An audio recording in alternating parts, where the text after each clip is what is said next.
తలచిన చాలు తలపున నిలచి కనకధారలు ఇలలో కురిసి తలచిన చాలు తలపున నిలచి కనకధారలు ఇలలో కురిసి ఐదవ తనము ముదమున ఇచ్చి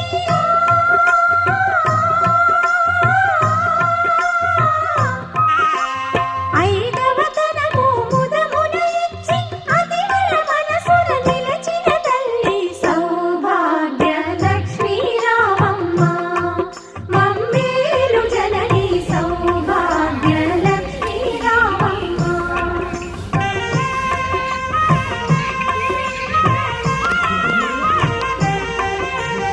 Thank you.